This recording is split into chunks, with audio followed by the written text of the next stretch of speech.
Hi, it's Rob Eisenberg from voteearthnow.com, and I have the pleasure of sitting here on Zoom with Jo Dyer, independent candidate for Boothby. And nice to meet you, Jo. Nice to meet you too, Rob. And just a few short questions to find out about your climate commitment for the Vote Earth Now climate voters.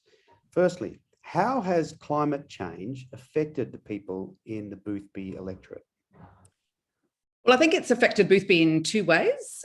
Firstly, there's real climate anxiety here in the seat, which is parents being concerned for their kids, grandparents for their grandkids, everybody worried about the future habitability of the earth.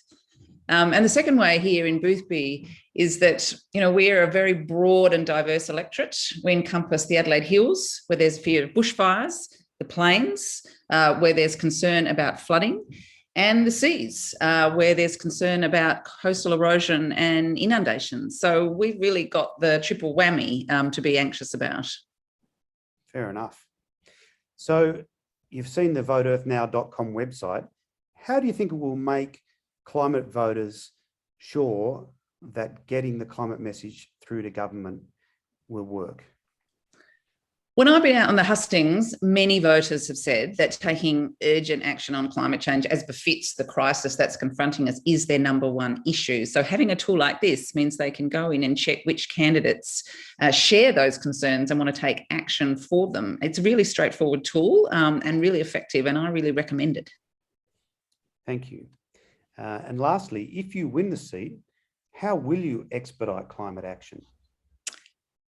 Well, I'm hopeful that I will win and that I'll join a really strong independent crossbench whose sole aim is to hold an incoming government to account. Many of the independents, some of our Greens colleagues as well, climate is their number one action. We know there's a narrow path to keeping our earth habitable and sustainable, and negotiating to see urgent action will be my raison d'etre in Parliament. Thank you so much for what you're doing. I hope with that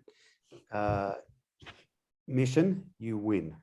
Thank you, Rob. I really appreciate all you're doing too. It's great to have so many community organisations sort of stepping up as well and providing that kind of mutual support that we all need to get things done.